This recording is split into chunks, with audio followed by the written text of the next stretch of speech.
Wabarakatuh. Saya akan mengawali pertemuan kita pada malam hari ini dengan kembali mengagungkan Guru Agung Junjungan kita.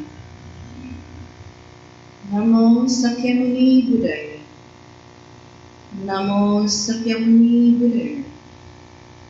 Namo Sakyamuni Buddhaya. Terpujilah yang Tathagata Sakya Buddha, Guru Dewa dan manusia yang Maha Suci dan sempurna. Namo Buddhaya.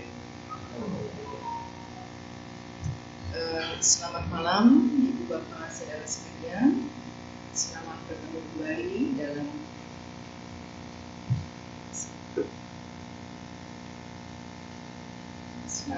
kembali dalam acara Dharma Desana pada hari Sabtu malam minggu ini. Ya. Pertama saya ingin mengucapkan selamat Hari Suci Waisak 2568 Buddhistera 2024. Ya. Waisak baru saja kira-kira seminggu yang lalu ya. Jadi saya yakin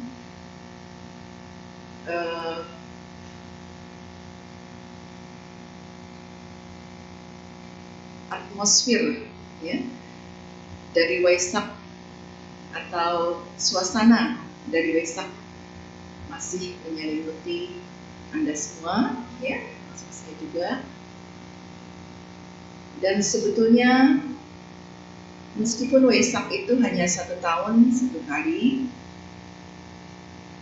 tapi sudah seyogyanya, bahkan seharusnya api dari Waisak itu, api suci dari Waisak itu terus menyala di dalam diri kita setiap saat. Kita jaga api Dharma di dalam diri kita ini untuk terus menyala, makin besar berkobar sehingga dia mampu untuk membakar habis apa yang dibakar habis. Ya, kekotoran batin kita, ya, kotoran batin kita. Kalau bakar habis jasmani kita nanti, kalau saatnya tibanya. Tapi api Dharma ini terus kita jaga dan kobarkan sebesar-besarnya sehingga dia mampu membakar semua yang ada di dalam batin kita, kotoran-kotoran batin yang merintangi perjalanan kita, yang merintangi perkembangan batin kita. Batin kita berkembang kemana suruh? Menuju kemana? Jalan kita kemana? Jalan kita kemana itu sudah sangat jelas ditunjukkan oleh Guru Agung Junjungan kita. Seperti apa yang telah beliau sendiri laksanakan, lakukan dalam hidup beliau, itulah jalan yang juga harus kita lalui untuk kita bisa sampai ke tempat yang sama dengan beliau. Jadi kalau ada guru-guru yang barangkali ya, menunjukkan jalan hanya sebagian, tapi Guru Buddha adalah satu-satunya guru yang menunjukkan jalan semuanya apa adanya yang beliau ketahui, tidak ada yang beliau sembunyikan kepada kita. Karena beliau ingin kita juga sama tiba di tempat di mana beliau telah capai. Kita akan jadi Buddha. Beliau juga tadinya seperti kita. Ini satu pesan penting yang hendaknya kita ingat pada setiap kali kita merayakan Waisak, menyambut detik-detik Waisak. Itu bukan hanya sekedar seremoni, kita kumpul ramai-ramai di wihara, ya senang-senang ramai-ramai. Tapi apa pesan dari Waisak itu sendiri untuk kita, untuk kehidupan kita? Nah, Ibu Bapak serta saudara sekalian, saya juga pernah cerita di forum ini juga, ya. Nggak apa saya ulang ya. Ini cerita ketika guru junjungan kita pada masa beliau hidup, dikisahkan ada 5 orang umat awam datang kepada beliau untuk mendengarkan dharma. Jadi kan beliau itu setiap hari itu memberikan dharma di sana, ya, mengajar dimanapun beliau ada. Misalnya lagi di Jetawana ya di Jetawana, lagi di Weluwana ya di Weluwana dan sebagainya. Ya, dimanapun tempat beliau selalu mengajarkan dharma. Nah, 5 umat ini atau rumah tangga ini kemudian datang karena melihat orang-orang lain juga, oh ngapain ya berbondong-bondong ternyata mau mendengarkan dharma dari guru Buddha. Jadi 5 orang ini datang, sampai di sana mereka duduk dan kemudian Buddha membabarkan dharma seperti biasanya. Kan Buddha selalu didampingi oleh siapa murid beliau yang hampir tidak pernah meninggalkan samping beliau, Biku Ananda. Ya. Biku Ananda juga mendapat gelar bendahara dharma. Ya. Bendahara, kalau kita pikir bendahara itu kalau untuk kita mungkin pegang keuangan gitu ya, pegang harta gitu ya, baik itu yayasan, wihara dan sebagainya.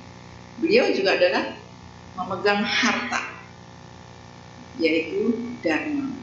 Karena beliau, Biku Ananda adalah murid yang hampir tidak pernah meninggalkan sisi Buddha, dan beliau semua mengingat apa yang sudah Buddha khotbahkan. Ini disebut bendahara dharma. Nah, kemudian Buddha berkhotbah seperti biasa.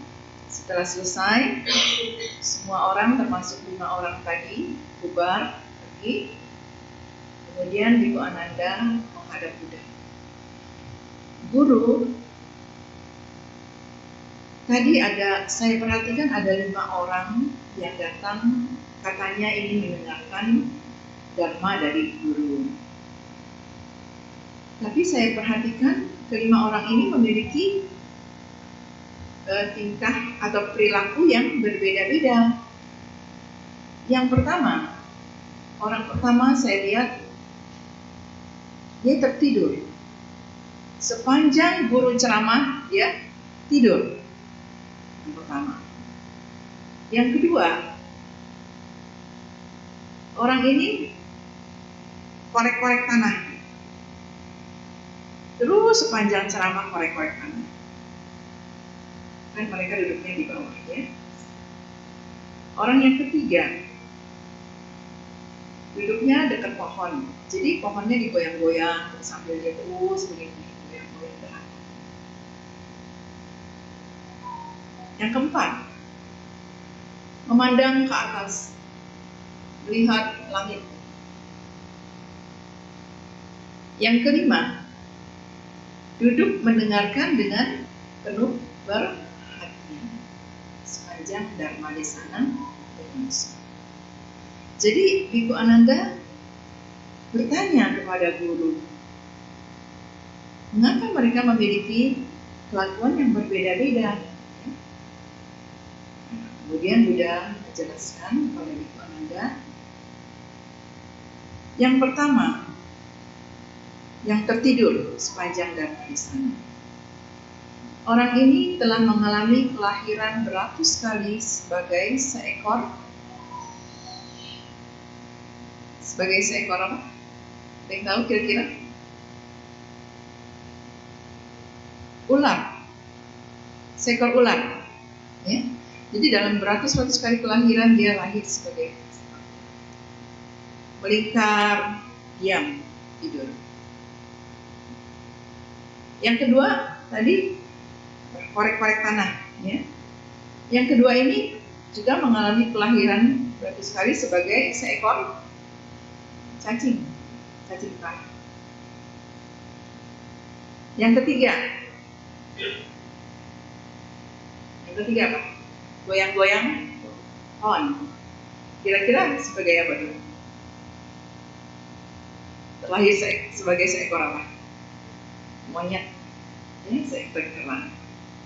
Dan kera kan mainnya di pohon, loncat sana loncat sini. Itu yang. Yang keempat, lihat ke atas terus. Udah ada di situ dia nggak ke atas terus. Apa kira-kira? Dia ternyata mengalami banyak kelahiran sebagai seorang ahli perbintangan. Yang keempat, yang kelima, yang mendengarkan dengan seksama. Buddha katakan orang ini telah mengalami banyak kelahiran sebagai seorang brahmana yang rajin mempelajari kitab suci. Jadi seorang pembelajar, seorang pelatih diri. Nah, ternyata semua kehidupan kita sebelumnya itu menjadi suatu kebiasaan.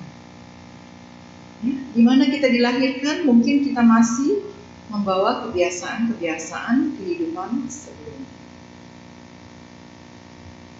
Jadi yang Biku Ananda mengatakan kepada Buddha, betapa sulitnya ya guru untuk memahami Dhamma. Mereka sudah datang di hadapan guru, tapi mereka tuh tidak bisa, bahkan mendengar pun juga tidak. Begitu sulitnya untuk memahami Dhamma. Buddha katakan betul sekali. Betul sekali. Itu Buddha loh yang ceramah, bukan saya yang ceramah. Ya? Kalau saya yang ceramah, ada yang tertidur, ada yang ini itu biasa. Tapi Buddha sendiri yang ceramah. Buddha sendiri yang membabarkan Dharma, tapi toh masih banyak makhluk-makhluk yang hadir tapi tidak hadir. Telinga sehat tapi tidak mendengar. Mata sehat tapi tidak melihat. Nah, ini menggambarkan ilustrasi betapa sulitnya untuk pelajari. Aduh, sungguh bikin saya pesimis aja. Jadi umat Buddha susah ya belajar Dharma. Nggak jadi deh, pindah aja deh ke tetangga. Dharma begitu sulit. Ibu bapak serta saudara sekalian, kita mungkin semua tahu bahwa kita terlahir sebagai manusia adalah satu kesempatan yang sangat luar biasa. Lahir sebagai manusia sudah satu yang luar biasa. Bisa mendengarkan Dharma, bisa bertemu dengan guru-guru Dharma, bisa membaca buku-buku Dharma, bisa mendengar Dharma. Itu adalah satu kesempatan yang juga sangat luar biasa. Banyak dari kita sebagai manusia, tapi seperti tadi dicontohkan oleh 50 rumah tangga itu. Wujud manusia, tapi kebiasaan, perilaku, cara hidup masih sangat terbawa oleh kebiasaan-kebiasaan kehidupan lama. Wujud manusia tapi tidak perilaku sebagai seorang manusia. Nah, inilah pentingnya kita mengenal Dharma. Kalau kita termasuk orang-orang seperti itu, sekarang saat ini di sini kita bisa mengenal. Dan Dharma bisa merubah diri kita, bisa mengubah kita, membakar semua kegelapan yang kita miliki. Jadi manfaatkan sebaik-baik pertemuan kita dengan Dharma. Dengan cara apa? Karena Dharma adalah satu-satunya adalah satu cara untuk kita terbebas dari penderitaan dengan memahami dhamma. Nah, kemudian Biku Ananda lanjut bertanya lagi. Boleh ditayangkan syair Dhammapadanya?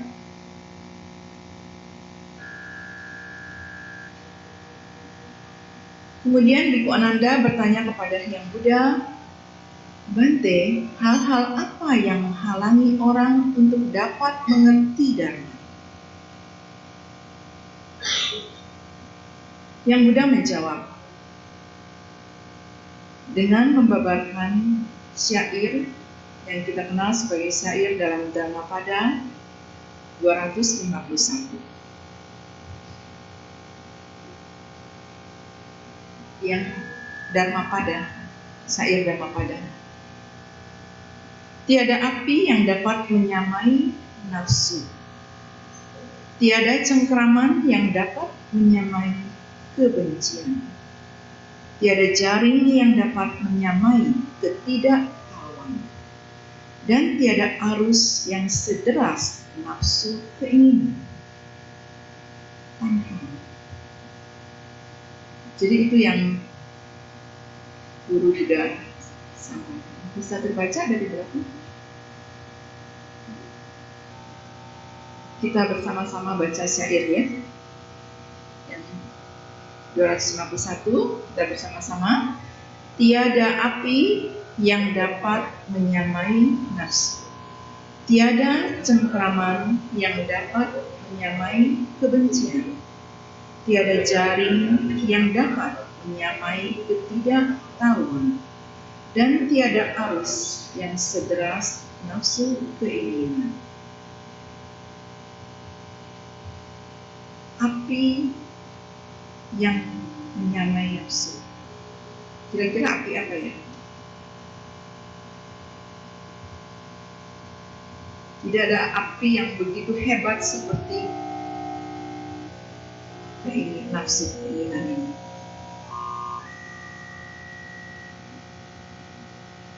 Api apa? Tidak jauh dari kita. Api keserakahan. Api keserakahan bisa membumi, hanguskan hidup kita, menghancur luluh lantakan kita. Keserakahan. Kemudian tiada cengkraman yang dapat menyamai kebencian. Jadi ketika kita diliputi oleh kebencian, kita seolah-olah itu berada dalam cengkraman, dalam genggaman. Kita tidak bisa melawan, keluar dari cengkraman. Saking hebatnya yang namanya kebencian. Kalau dia terus kita pupuk dan kembangkan. Sama seperti tadi keserakahan. Tiada jaring yang dapat menyamai ketidaktahuan. Jadi kalau kita tidak tahu, diliputi oleh kebodohan, itu seperti jaring yang begitu kuat. Sama seperti tadi cengkraman, kita tidak bisa keluar dari jaring. Sulit. Ketidaktahuan. Dan tiada arus yang sederas keinginan. Tanpa keinginan. Mungkin ini udah sering dengar kan? Keserakahan, kebencian, dan kebodohan. Ya? Apa bahasa palingnya? Loba, dosa, dan saya sering mengatakan ini adalah 3 sahabat, dalam tanda kutip 3 sahabat setia kita. Kenapa? Karena dia selalu berada di samping kita. Dia selalu setia kepada kita. 3 hal ini. Sebetulnya 3 hal ini adalah juga satu kesatuan, tidak terpisahkan.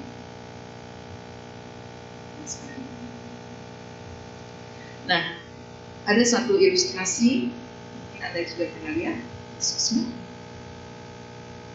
Jadi ada seorang, kita sebut saja namanya A. Dia kemudian memanggil si B. Dan dia memberikan sesuatu, katakanlah yang gampang aja, kasih uang 100.000 ke si B. A kasih uang 200.000 ke si B. Tanpa ada alasannya, nggak ada hujan, nggak ada angin, tiba-tiba si B mendapat uang 100.000. Kalau Anda adalah si B, apa yang Anda rasakan? Senang. Senang kan? Gak ada hujan, gak ada angin, tiba-tiba dapat rezeki, dapat uang 100.000. Katakanlah 100.000 itu besar sekali. Senang. Ya. Kenapa? Enggak, saya cuma mau kasih kamu aja 100.000. Ya. Udah terima aja. Oh iya. Wah, senang. Bahagia. Tidak sampai 1 menit, A panggil orang ketiga, si C. B masih ada di situ. Panggil si C. Kasih ke C uang 200.000. Kira-kira bagaimana si B?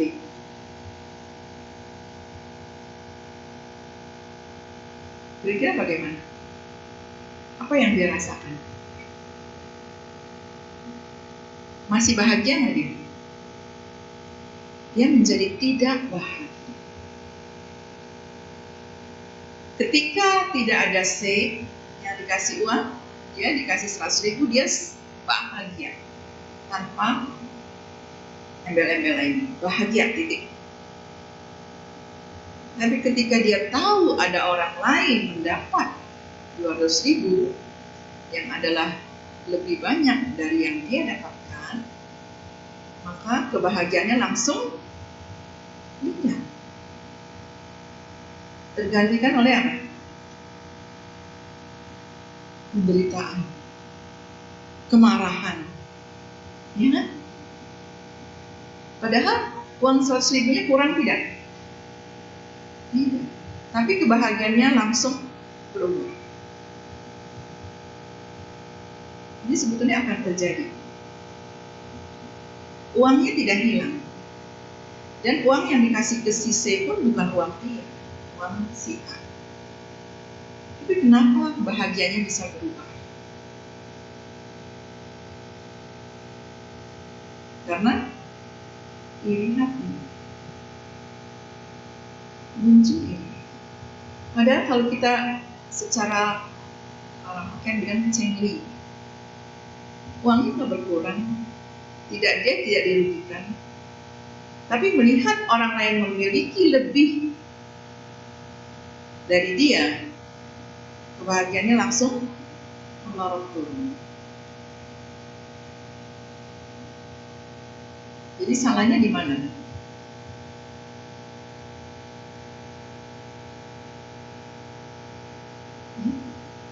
Ada? Ya, pikiran dia. Kenapa dia dapat lebih dari?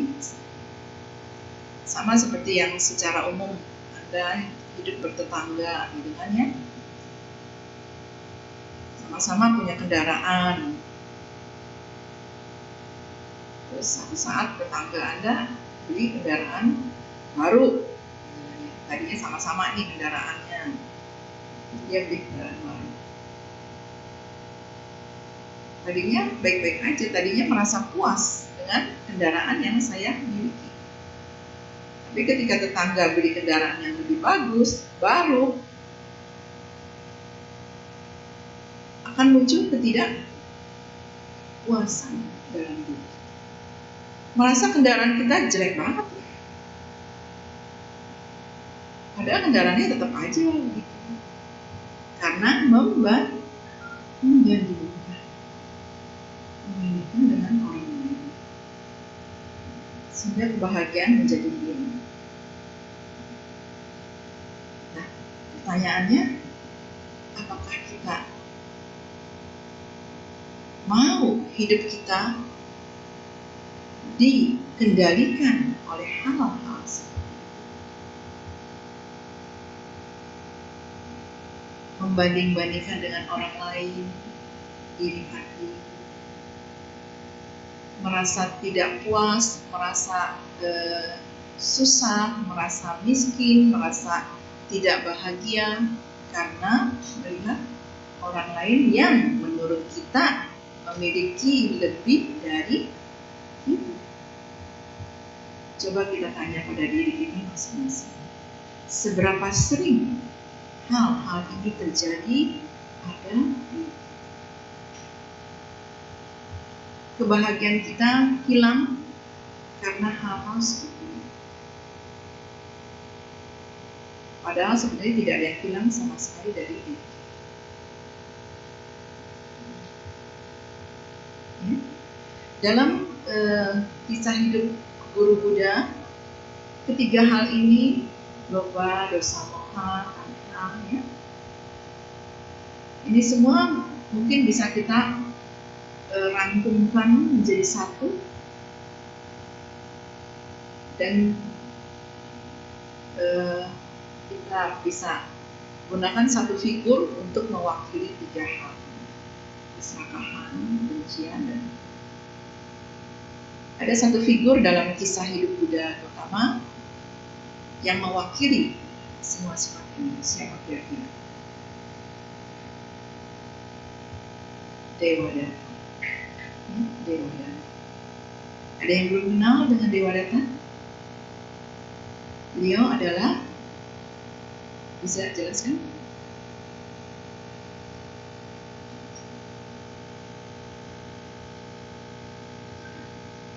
Ya, terima kasih. Dewadatta juga adalah satu pangeran, bahkan terhitung sepupu dengan Pangeran Siddhartha. Kemudian menjadi biku, ya, ketika Pangeran Siddhartha sudah menjadi Buddha, Dewadatta kemudian menjadi biku juga di bawah bimbingan Buddha. Dengan berlalunya waktu, kemudian muncul iri hati, ya. Sama-sama pangeran. Sekarang kenapa orang-orang menghormati Buddha? Kenapa tidak menghormati saya sama seperti Buddha? Kemudian Buddha adalah pimpinan dari Sangha, seorang pemimpin. Jadi Dewadatta kemudian memiliki membanding-bandingkan iri hati. Iri hati muncul kebencian. Kayak tadi juga kasusnya sama. Wah, kok dia dapat 200, saya dapat 100. Wah, dasar orangnya mulut manis, pandai berkata-kata manis gitu ya. Mulai muncul kebencian. Begitu juga dengan Dewadatta. Kebencian, keserakahan, ketidaktahuan muncul bersamaan. Keserakahan jadi kemudian dia ingin menguasai Sangha, menggantikan Buddha jadi seorang pemimpin. Ya. Ketidaktahuannya, kebodohan batinnya, dia pikir Buddha itu satu jabatan ya atau apa, gitu kan. Ketidaktahuannya, ketidakmengertiannya. Jadi waktu zaman Buddha, Dewadatta bisa dijadikan ilustrasi sebagai mewakili sifat-sifat. Apakah kita juga punya Dewadatta dalam diri kita? Punya banget suhu. Ada yang nggak punya? Ada yang hadir di sini pastinya punya. Kalau udah nggak punya pasti nggak hadir. Ya. Jadi kita semua punya Dewadatta dalam diri kita. Tapi kita semua juga punya Buddha dalam diri kita. Pada akhir cerita sejarah, siapa yang menang, Buddha atau Dewadatta? Begitu juga dengan diri kita. Buddha yang ada dalam diri kita itu yang akan keluar sekali lewat data dengan dan bisa dikalahkan. Itu tujuan kita. Tujuan kita belajar Dharma, mengalahkan dewa data dalam diri kita, untuk jadi sama seperti guru kita. Contoh dari kehidupan seperti tadi. Mungkin ada yang bisa kasih contoh-contoh yang baik dialami sendiri maupun dilihat dan sebagainya. Bagaimana keserakahan, kebencian, dan kebodohan kita ini bekerja, keluar, muncul.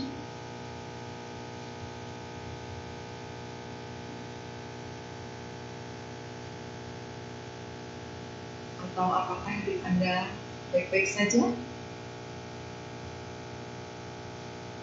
Bahagia? Ada pernah ribut nggak sama orang? Sama pasangan? Sama anak? Sama orang tua?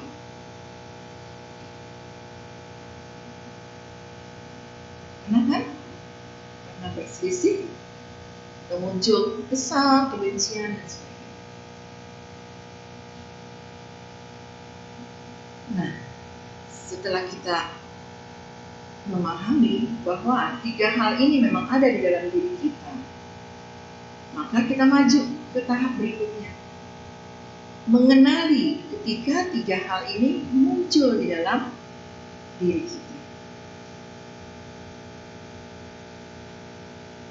Tadi kita tahu bahwa 3 hal ini ada di dalam diri setiap kita. Cuma kita banyaknya nggak sadar ketika dia muncul. Sehingga ketika dia muncul, kemudian kita ada di bawah kendali dari 3 hal. Karena kita tidak menyadari bahwa dia sedang muncul. Akhirnya kita dikendalikan oleh 3 hal.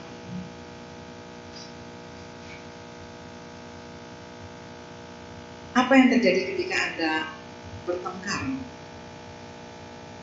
Pasangan, orang tua dan anak atau saudara. Kenapa bisa bertengkar?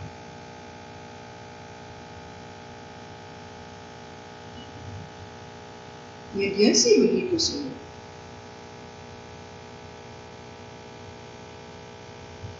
Udah dikasih tahu nggak mau pernah dengar. Nggak bisa dibilangin sebagainya. Itu kan?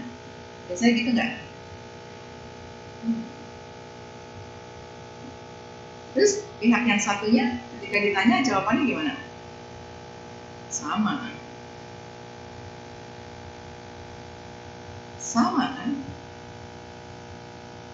Jadi 2 orang ini apa yang sedang bekerja sehingga pertengkaran atau kata-kata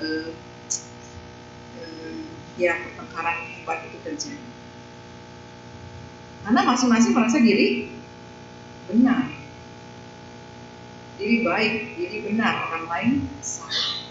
Kamu yang harus berubah menurut apa yang saya pikirkan, menurut pendapat saya. Begitu. Maka ya terjadilah berulang-ulang yang namanya perselisihan, pertengkaran, perpecahan, dan sebagainya. Karena bukan Buddha yang keluar dalam diri kita, tetapi dewa data yang muncul, yang kita munculkan. Nah, lalu bagaimana caranya? Itu kan biasa suhu. Orang bertengkar, orang berselisih dan sebagainya itu kan biasa. Tidak biasa. Yang biasa, yang seharusnya terjadi adalah kita hidupnya tenang, harmonis. Setiap saat kita bisa tersenyum, kita bahagia. Sekarang saya tanya Anda, berapa sering Anda tersenyum dalam satu hari? Jarang.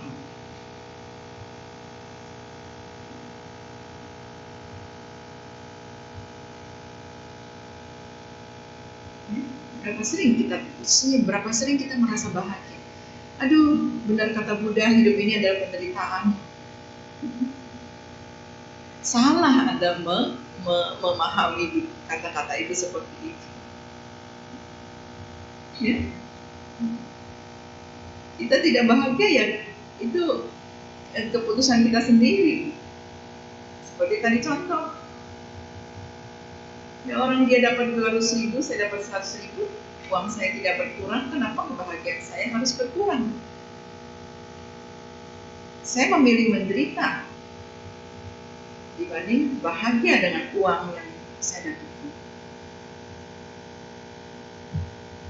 Itu pilihan kita, keputusan kita. Jadi tidak ada kondisi di luar diri kita yang bisa membuat kita menderita. Tidak ada kondisi di luar diri kita yang bisa membuat kita bahagia.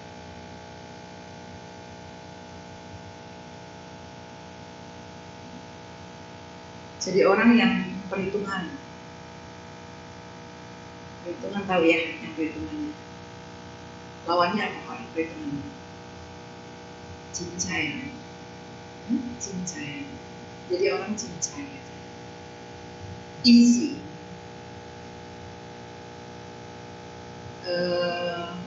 Besar hati, jangan kecil hati. Jangan jelimet. Apa lawannya jelimet?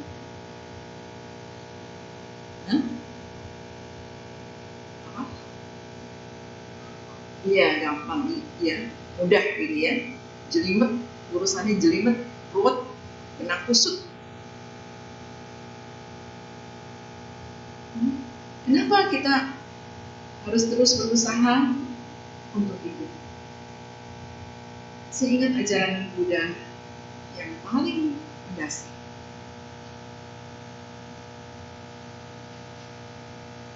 bahwa segala sesuatu di dunia ini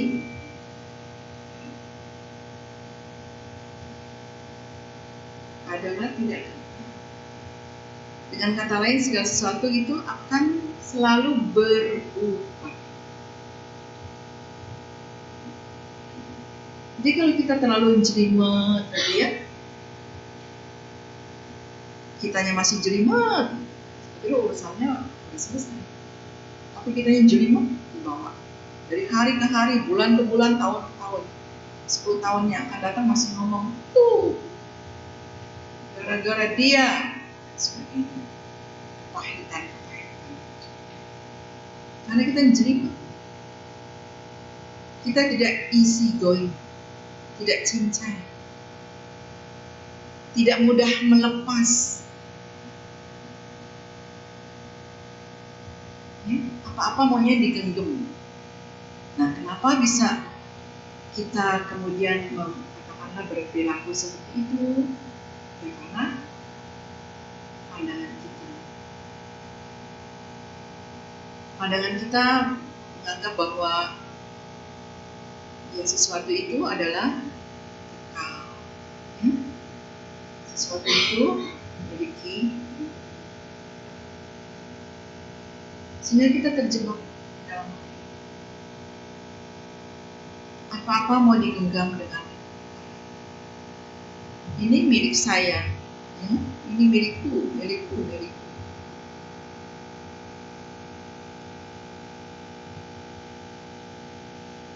Padahal Buddha ajarkan melepas.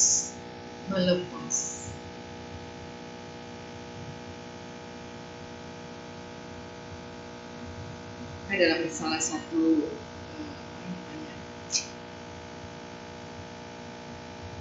Anda mungkin pernah mendengar frasa ini, gate, para sanggate, orang suara.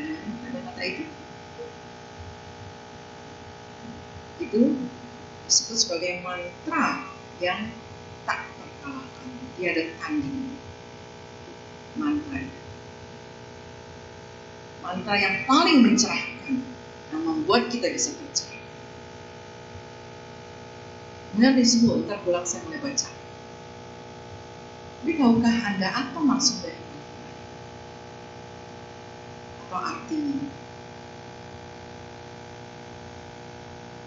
Itu bukan satu kata-kata yang dalam bayangan kita, wah mantra, ada penuh mistik, penuh bunyi-bunyian gitu ya, yang luar biasa. Kalau Anda beranggapan demikian, Anda tidak memahami guru Buddha. Itu semuanya sangat jelas. Itu artinya adalah lepas, pergilah ke pantai sana. Itu aku dan ngerti. Pergilah ke pantai sana. Kalau kita pergi ke sana berarti kita dari tempat ini ke sana, jangan berpindah tempat. Kita harus menyeberangi, melewati. Ada yang harus kita lepaskan sehingga kita sampai di sana. Itu ajaran yang sangat berdasar.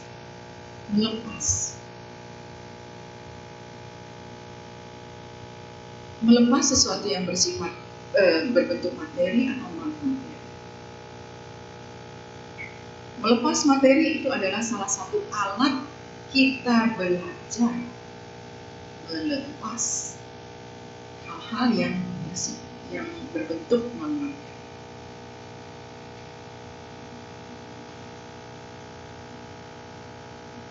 Yang materi aja kita susah untuk melepas.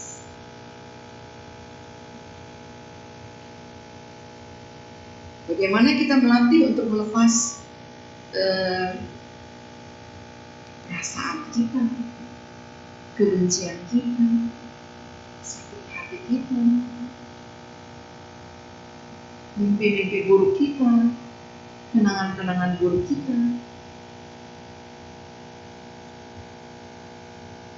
Nah itu karena kita dicengkram oleh ketidaktahuan. Ini milik saya, kenapa mesti saya lepas? Kita tidak memiliki apa-apa, Ibu Bapak Saudara sekalian. Bahkan tubuh ini pun bukan milik kita. Satu saat kita akan harus lepas. Ada yang mempertahankan terus? Nah, untuk kita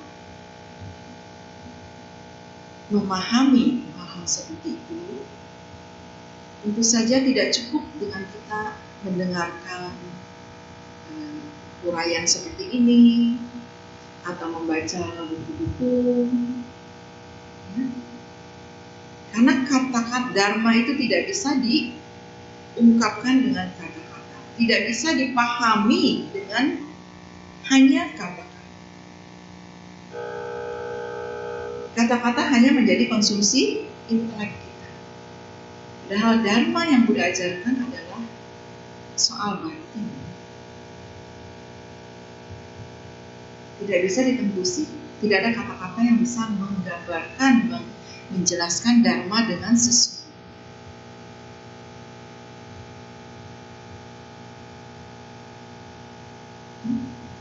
Jadi kita bertahap melakukan sesuatu supaya kita bisa pelan-pelan memahami. Tahu anicca, ya kan? Tidak kekal, tahu berubah. Ketika bercermin ada muncul kerut-kerut, muncul komedo ya, hitam-hitam, nama buat kaum ibu nih, kaum ibu. Langsung muncul perasaan menderita.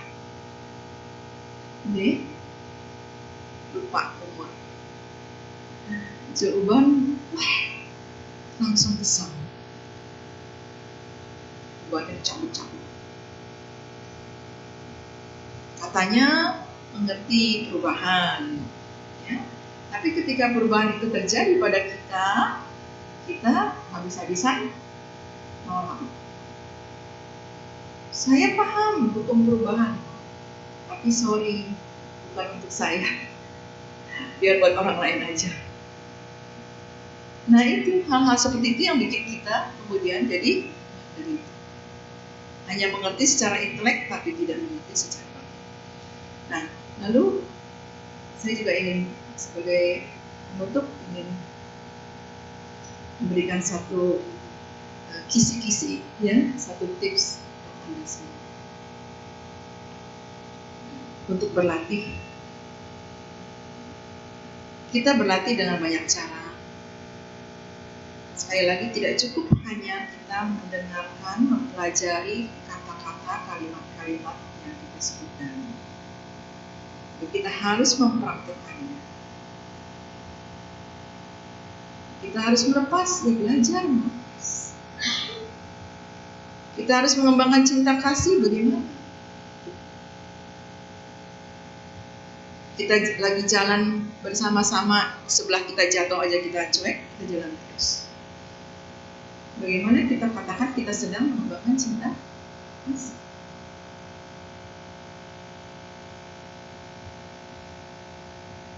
Ketika misalnya, contoh, kita keluar dari ruangan, oh ternyata lupa dimatiin, mungkin AC masih nyala dan sebagainya. Kita umat bodoh amat, bukan urusan saya, itu urusan pengurus. Itu kita berperilaku bertentangan dengan cinta kasih, karena kita tidak memiliki kepedulian awal dari cinta kasih. Jadi mulai dari hal-hal yang ada dalam diri kita, sekeliling kita, di depan, di belakang, di samping, orang terdekat kita. Apakah kita sudah berkata-kata dengan baik, dengan lembut kepada anggota keluarga kita? Atau kita lebih sering menyakiti mereka dengan kata-kata keras, nada tinggi, kata-kata kasar, kata-kata yang menghina? Ini satu renungan buat kita semua. Mulai langkah, jadikan Waisak kali ini sebagai satu tonggak awal hidup baru kita. Tidak banyak-banyak. Saya tidak bertekad untuk mencapai arahat. Dalam Waisak ini saya bertekad untuk mencapai tingkat arahat dausa. Saya bertekad untuk berkata-kata yang lebih baik dari kemarin. Itu saja. Kalau mau ditambah, ya berkata-kata, memperlakukan keluarga saya dengan lebih baik dibandingnya. Itu prakteknya. Tidak minta Anda untuk duduk di bawah pohon bermeditasi.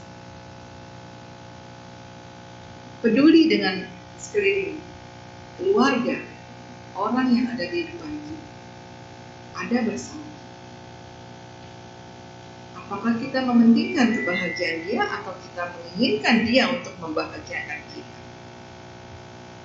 Itu prakteknya. Dan kemudian juga ketika kita semua, Anda semua, kita semua datang ke wihara atau kemana ya, melihat Buddha Rupang, melihat altar, melihat pratima Buddha. Pratima itu kata halus ya, dari Rupang, atau kata yang paling kasar adalah patung. Kita tidak menyebut dengan kata patung Buddha, minimal kita menyebut dengan Buddha Rupang, atau lebih halus lagi pratima Buddha ya. Ketika kita melihat wajah beliau, ya itu kan bikinan manusia, suruh dia betul. Tapi biasanya diukir atau dicetak sesuai dengan apa yang disebutkan dalam kitab, yaitu memiliki tanda-tanda keistimewaan. Ya kan? Kita lihat wajah para Buddha, para bodhisattva. Ketika Anda melihat apa satu kata yang terpikir secara langsung yang muncul dalam benak Anda? Ketika Anda melihat Pratima Buddha, apa yang muncul pikiran Anda?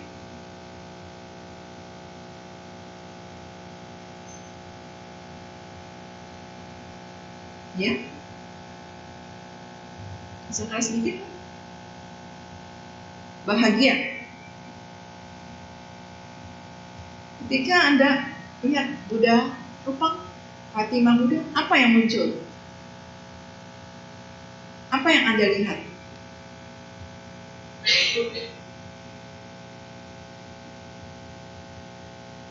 Ketenangan. Apakah Anda melihat itu dalam wajah Buddha? Tenang.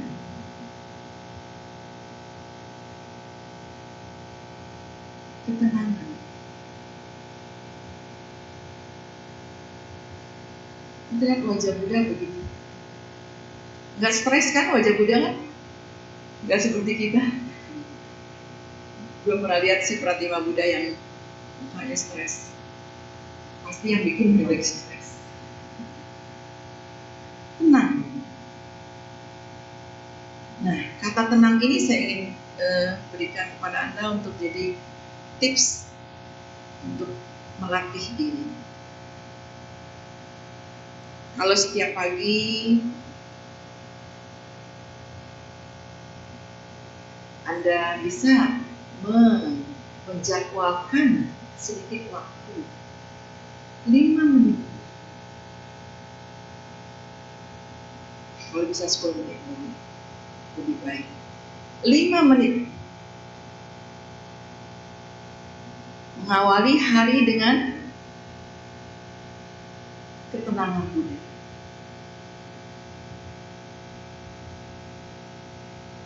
Itu adalah satu langkah untuk melatih diri, untuk memiliki batin yang lebih berkembang. Tenang. Wah, suruh saya meditasi. Gitu ya pikirannya. Enggak, saya nggak bilang suruh meditasi. Suruh tenang 5 menit. Duduk diam.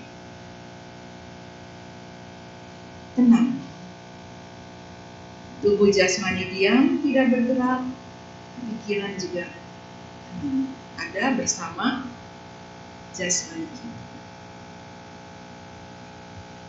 Waduh, pagi-pagi mau ini mau itu.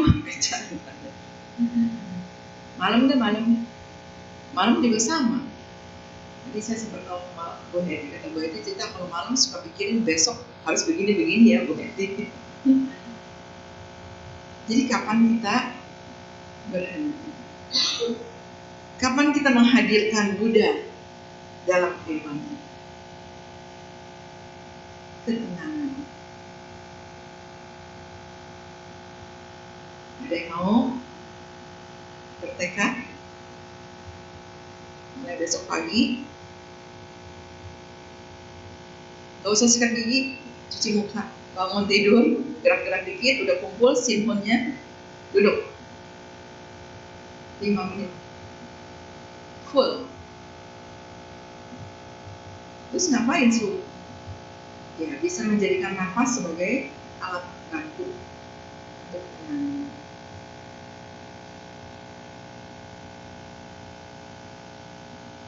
Atau duduk, jasmani, diam, pikiran, menyadari tubuh ini saja. Saya sedang duduk. Saya tersenyum. Ya, duduknya jangan tegang. Kan kita lagi mau tenang. Lihat wajah Buddha semua senyum.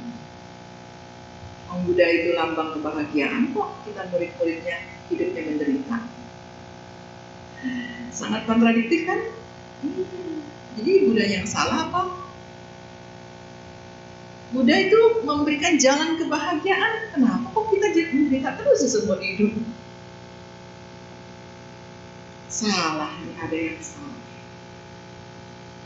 Dan Jadi murid Buddha jadi murid Buddha berpuluhan tahun, tapi hidupnya menderita terus.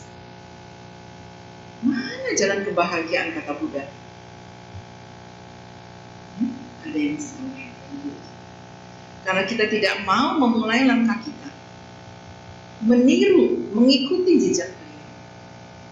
Nah, saya kasih salah satu tips, yaitu kita ambil sifat Buddha, ketenangan. Kita belajar memiliki ketenangan. Duduk di pagi hari 5 menit. Ada yang mau? Tidak perlu tunjuk tangan. Silakan tekad dalam hati. Dan Anda akan merasakan hasilnya. Dari 5 menit atau 10 menit Anda duduk tiap hari.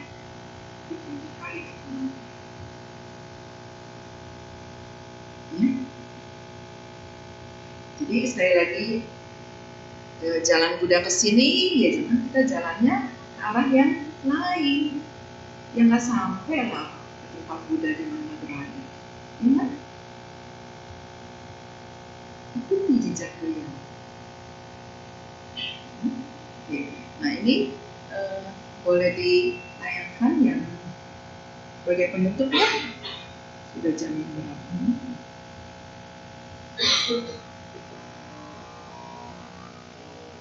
Jadi kita bisa menggunakan syair, ya. Tadi yang kita tampilkan itu Dhammapada juga dalam syair Dhammapada, kata-kata yang Buddha ucapkan. Di samping itu kita juga bisa menggunakan kalimat atau kata-kata yang bisa membantu kita untuk berarti. Misalnya,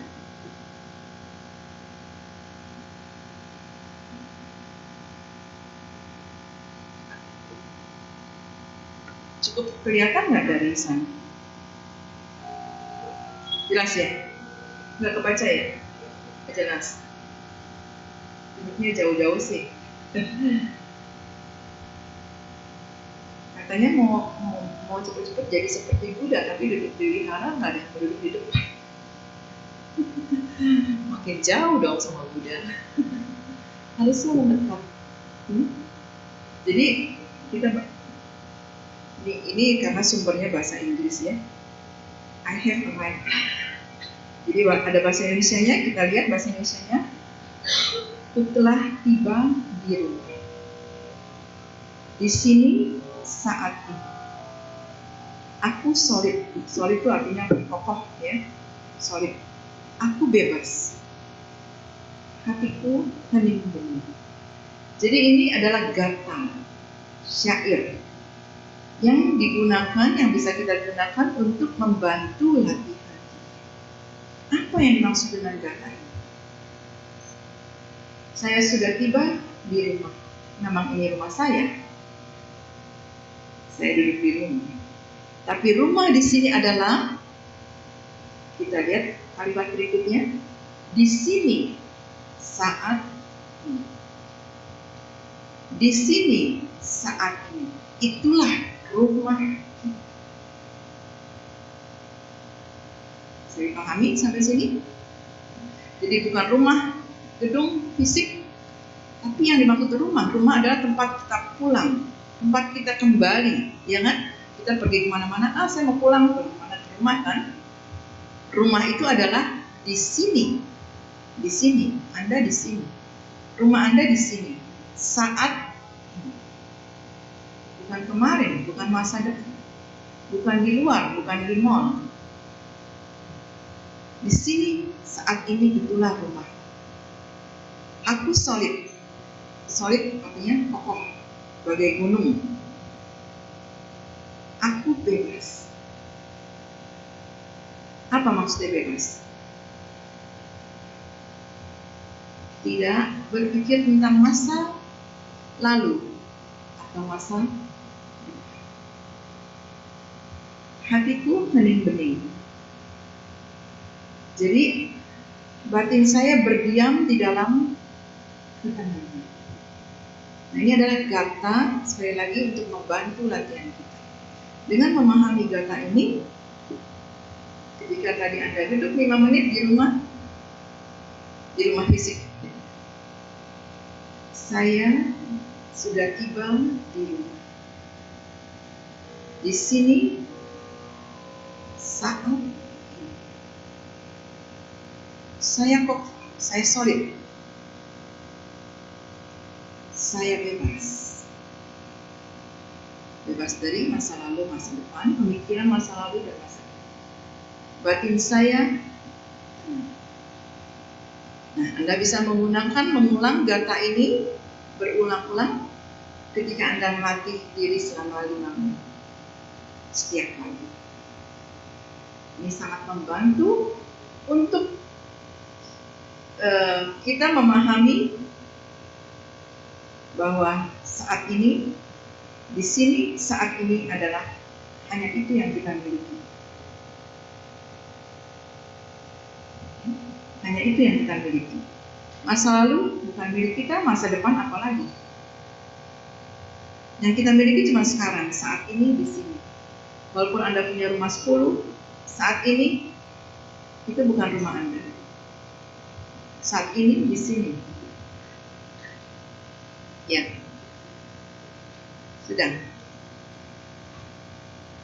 Nah, ini juga yang kedua, boleh yang kedua?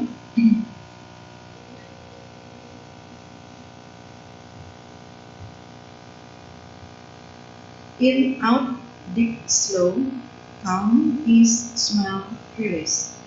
Present moment, wonderful moment. In, masuk. Out, keluar. Nafas masuk, nafas keluar. Deep, dalam. Nafas masuk dalam. Nafas keluar perlahan. Calm, tenang. Ease, ringan. Ease, easy going dari kan. Ease, ringan. Senyum, smile. Release, lepas. Release, lepas. Present moment. Saat ini, momen ini. Oh, nggak ada terjemahan. Saat ini adalah saat yang luar biasa, wonderful moment. Kenapa wonderful? Karena kita cuma punya saat ini. Saat lalu bukan punya kita, masa depan juga bukan punya kita. Yang kita punya hanya saat ini. Ya.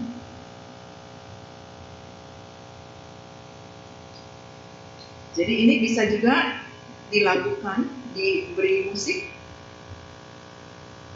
Saya perdengarkan sedikit ya.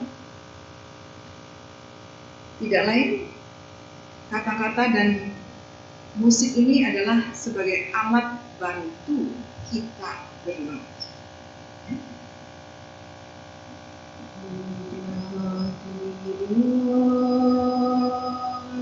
Di rumah, di sini, saat ini, telah tiba di rumah, di sini, saat ini, aku solid, aku bebas, aku solid, aku bebas. Hatiku kening bening, hatiku kening bening.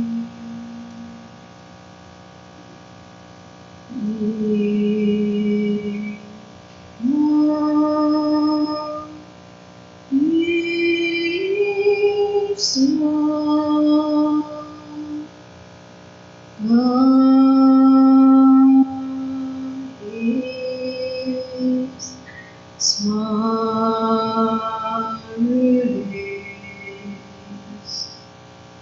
rest, love,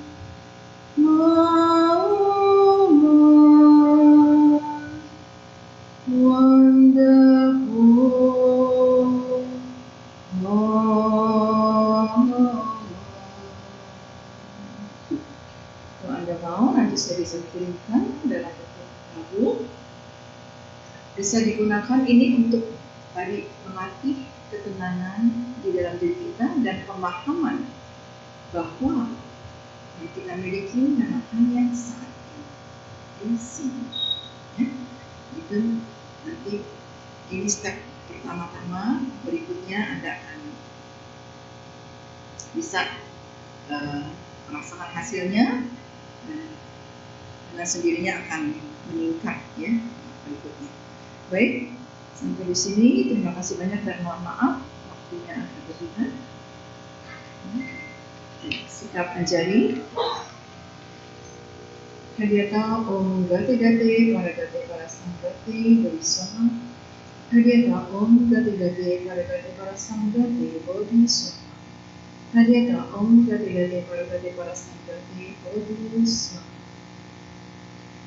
Kami meyakini apa yang kami lakukan pada malam hari ini, melaksanakan puja bakti, mendengarkan dhamma, melakukan kebajikan-kebajikan lain, memiliki pemahaman-pemahaman hamba dan tekad untuk meningkatkan batin. Semuanya ini akan membawa manfaat yang besar bagi diri kami sendiri. Seperti yang Buddha katakan, ketika Dharma dilaksanakan, maka kita akan memperoleh keajaiban-keajaiban dalam kehidupan kita.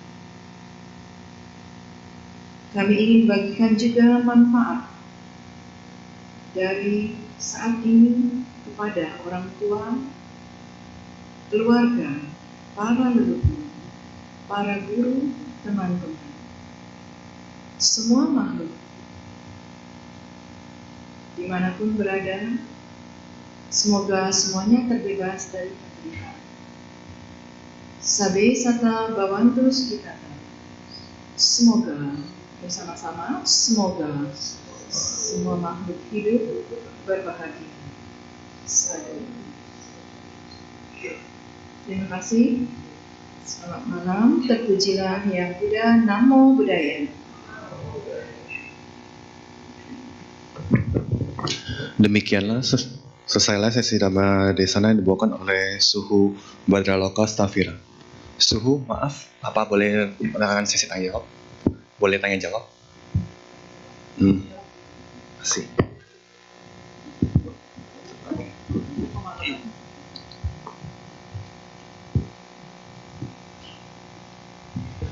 Baiklah, bila Bapak Ibu ingin bertanya secara langsung lisan, kami persilakan untuk angkat tangan dan maju ke depan atau secara tertulis dengan menulis kertas yang ada di bangku kita masing-masing. Saya akan mengambilnya. Sambil menunggu pertanyaan masuk, marilah kita nyanyikan satu buah lagu.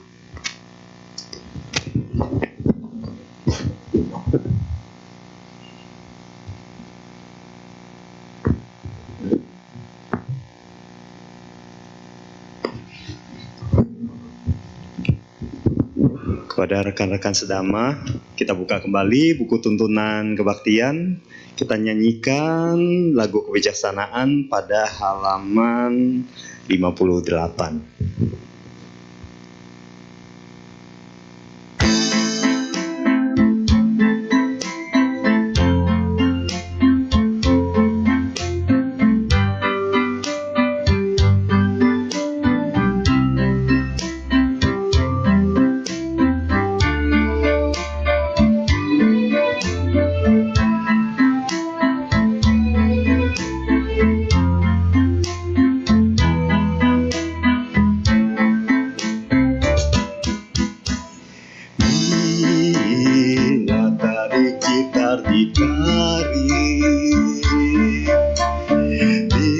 Ditarik terlalu kencang,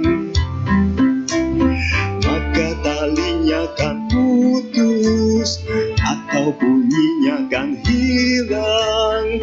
Lenyaplah suara dari lagu yang merdu. Bila tadi gitar dikendurkan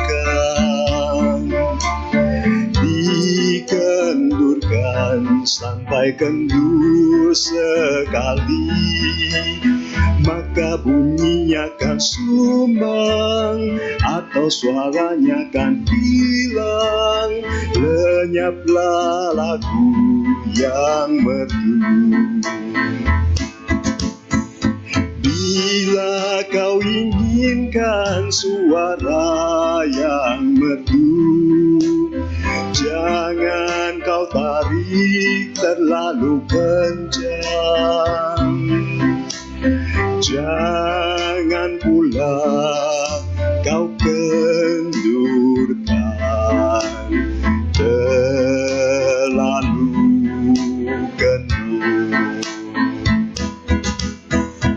Orang yang memainkannya haruslah pandai menimbang dan mengira.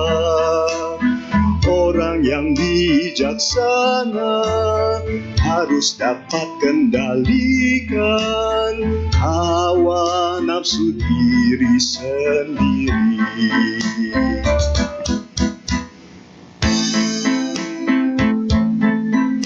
Kita akan ulang lagi pada bila kau inginkan suara yang merdu.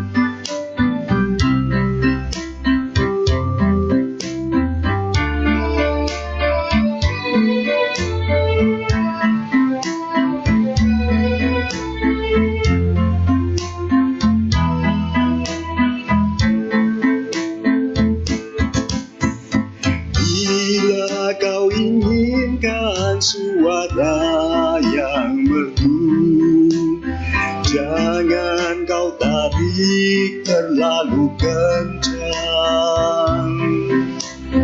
Jangan pula kau kendurkan terlalu kendur. Orang yang memainkannya haruslah pandai menimbang dan mengira. Orang yang bijaksana harus dapat kendalikan hawa nafsu diri sendiri. Terima kasih.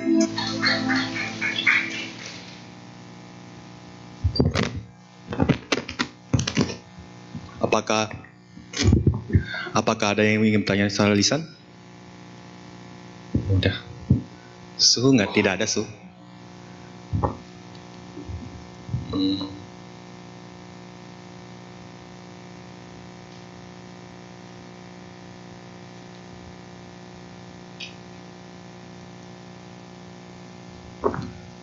Baiklah, suhu tidak ada.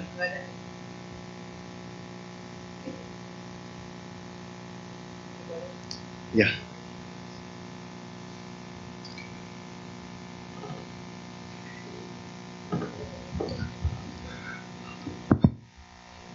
Oh iya.